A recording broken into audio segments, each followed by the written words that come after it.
Perfect. So I want to thank y'all for coming tonight. Everybody else could just get in when they fit in when they arrive.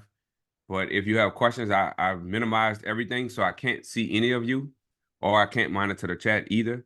So if you have questions, just let me know. Like just stop me as we're going. But hopefully, this provides some type of value to you tonight, and I look forward to any questions you may have. So with that being said, let's get started. So about me, I'm pretty sure I've presented to most of you all, if not all of you, all tonight, but I'll do this really quickly. So I got my real estate license in 2010, became a broker in 2019, opened a brokerage in 2020, Service First Real Estate. As you can see, it got the little R behind it because we just got trademarked this past Tuesday. So I'm excited about that. I've been waiting for that for a while, like 16, 17 months. So finally got registered with the, USA. And yeah, Service First Real Estate, that's the brokerage that I run. It's 23 individuals in in the Southeast Louisiana market. So that's like New Orleans, Baton Rouge, everywhere in between. Um, I got my I got my undergrad from LSU in agricultural business, MBA in marketing from the University of North Texas. As far as real estate investing, I'm a buy and hold investor primarily. I do a little bit of everything. However, I prefer the buy and hold, method long term. And I do some private money lending out of my self-directed IRA just for, diversification purposes instead of being tied 100% to the stock market. So that's what I do, lend money to real estate investors just to get an extra return, but I can't touch that money to retirement since it's in my self-directed IRA. As far as social platforms, big on, Instagram's my favorite, but I'm building my YouTube channel. Cousin Sales LA is gonna be the handle for all three of those as you see on the screen, including TikTok. So please give me a like, or subscribe, or something, especially YouTube. Subscribe to the YouTube channel. I've been taking these recordings and putting them on YouTube, the ones that I'm a part of. So yeah, I'm trying to build out that channel. So I would love it if you subscribe. And then if you want to invest down here in Southeast Louisiana, that's the website, servicefirstre.com. You can check out all the properties, any questions, things like that. That's how you can find me. So with that being said, the first one. So we're gonna talk about 5 things every real estate investor needs to do in 2024. The first being leveraging technology for market analysis. So now, you can now use advanced tools and AI-driven platforms for deeper insights into the market, like market trends, property valuations, things like that. Aaliyah actually gave a class a few weeks ago on different AI tools that can be utilized for real estate investing. Just as a recap, two that I'm checking out personally is ZipScore.ai, ZipScore.ai that helps you run market analysis on different areas, and then Futurepedia.io. That was a good one that lists a bunch of different AI platforms that's out there. So Futurepedia.io, that was another good one. So, but why would you want to, do this? Why would you want to leverage technology for market analysis? In my opinion, this approach can enhance decision making, first of all, and then it just help you identify potential investment opportunities just to be more efficient. Save some time, be more efficient. For example, you can utilize a real estate analytics platform like Zillow. Although I'm not the biggest fan of Zillow, you still can utilize it to some degree to track different market trends, property values, and neighborhood statistics. And I'll show you in a second. You might also use these tools to analyze different appreciation rates in different neighborhoods. You might compare different rental yields or identify areas with increasing demand. You can utilize these AI-driven predictive analytics using like a software from Core Logic. They have one just to help forecast future trends in specific markets. You can also utilize like the historical data to predict which neighborhoods you might experience or you think might experience significant growth in the next few years. So that way you can kind of tailor your investment approach to that particular area. So there's a bunch of different ways. As you can see, let me show the next slide. As you can see here, Rentometer, that's an AI predictor as well. That's an AI-driven platform. You can utilize that to determine current market rents and be able to track trends with the market rents. I know they only allow you to do so many before they want to charge you. So that's something you want to keep in mind, but it is a good tool out there for identifying rents. I haven't used this tool as much just because most of my investments are in Louisiana. So I use the local MLS to determine market rents for my particular area. But this is a handy tool out there for you if you want to check it out. Another one, I talked about Zillow, like not being a huge fan, but you can use it for your advantage. So you can see on the screen, I know y'all familiar with that Zestimate. Basically, that's just a AI or algorithm that drives that helps determine that value. it also gives you a range, right? So this could be used. It can't be used as a true comp though. That's something I do want you to know because I've proven many a times how this estimate is way off from the actual sales price of the property that I've been involved in the transaction. So I'm bringing that up to say you still can utilize this to your advantage, like by tracking Don't different eat now, numbers, guys. Don't huh? eat now. Oh, sorry. I didn't know Oh, I was on mute. yeah, you Sorry. you good. So let's say you have this house that's in a neighborhood, for instance, this one on the screen, right? So this is not too far from where I live. These houses, they have outside of these houses, they have like a big mobile home or trailer home, not a park, but different trailer homes in different areas around there. So this algorithm is probably including different sales of trailer homes in there. So that's what I'm saying. You can't really rely on this because that algorithm is just pulling data from a sold trailer in this example, so it can't be really a comp because the trailer ain't a comp to this house. This house super nice. So what I would do though is just make like an Excel spreadsheet and then input different property addresses and track the movement over time so you can see the trend and where the values are going for that particular area.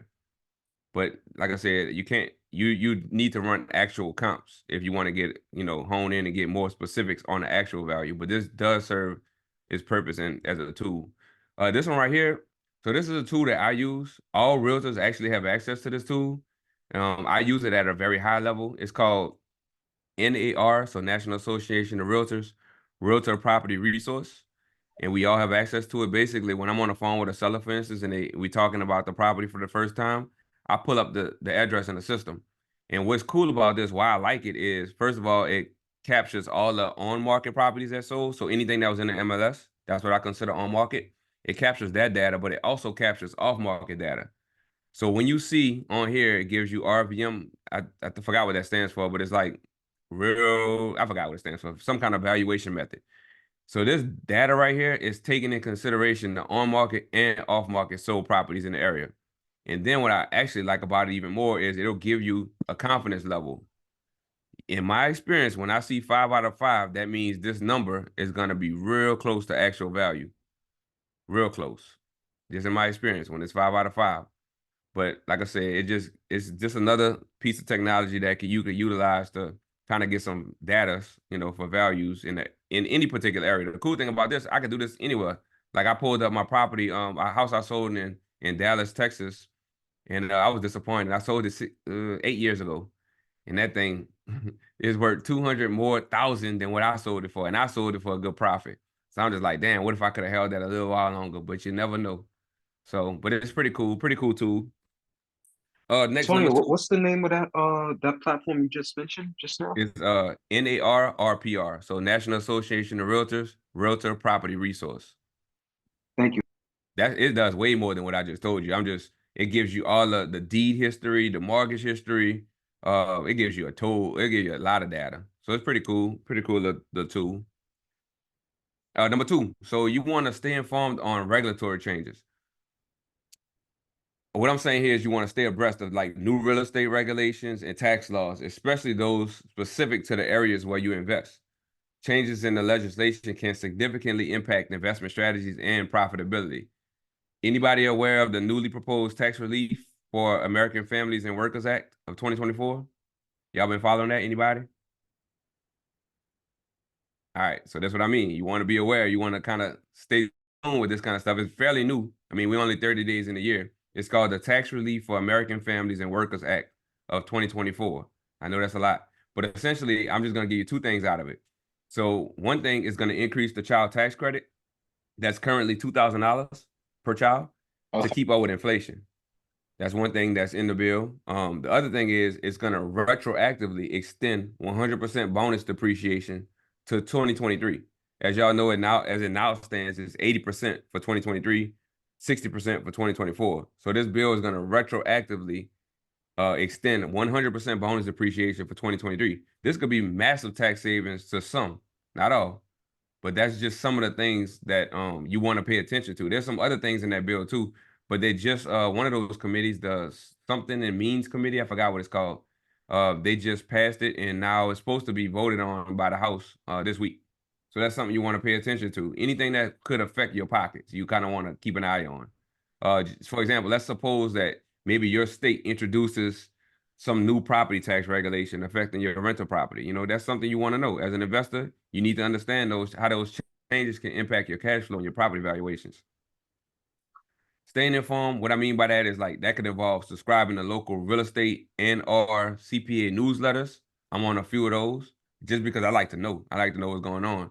That's how I found out about this. One of the CPAs sent it out. Another way would be just participating in your local, participating in real estate investment forums, local Facebook groups related to real estate investing, just basically getting around wherever you think real estate investors would migrate, that's where you want to be in that area to stay informed of regulatory changes. This is one right here. It's called the Healthy Homes Program that New Orleans just started, actually effective January 1st of this year.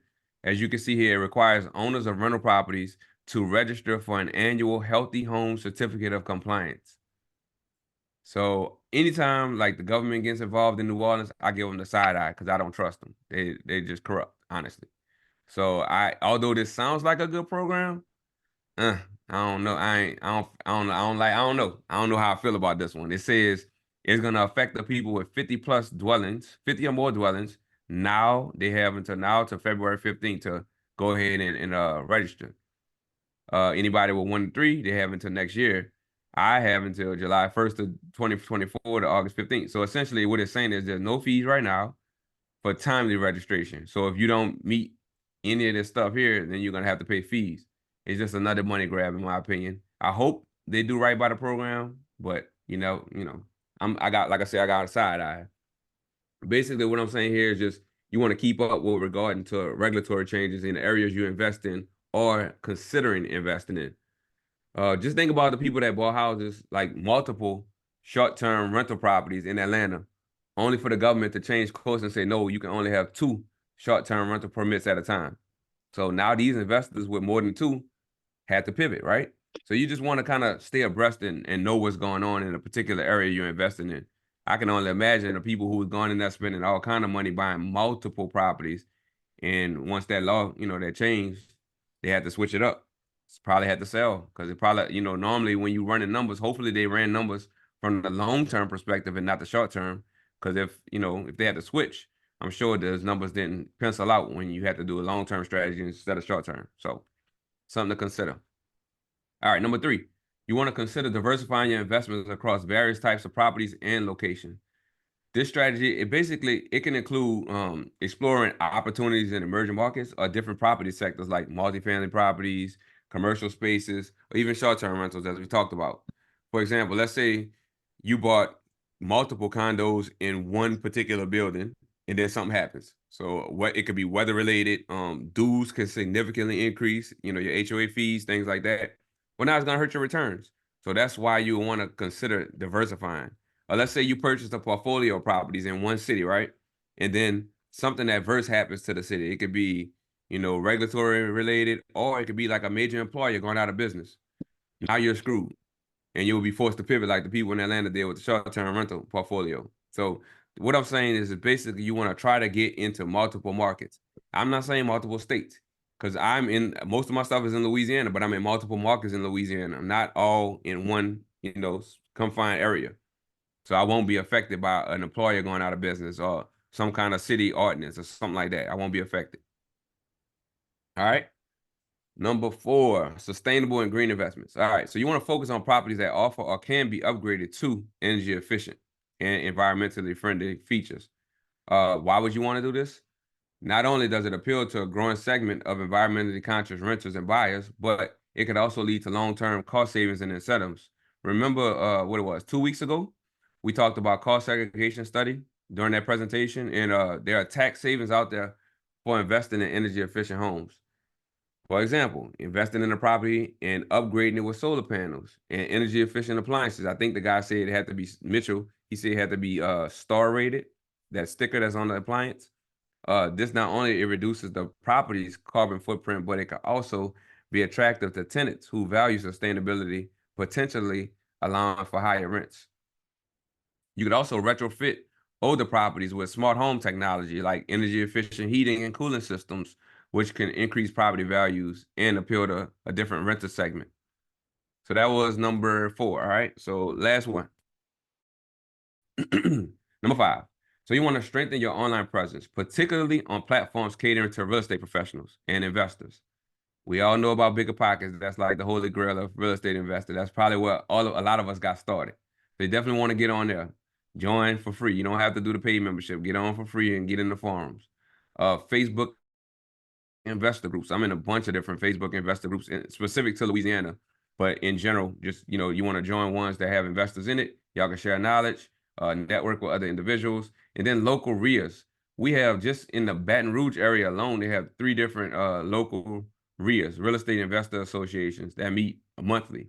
So just look, if you can't figure it out, just put in your city, put the words RIA behind it, REIA, and see what comes up. I'm pretty sure you're gonna find one local not too far from where you live.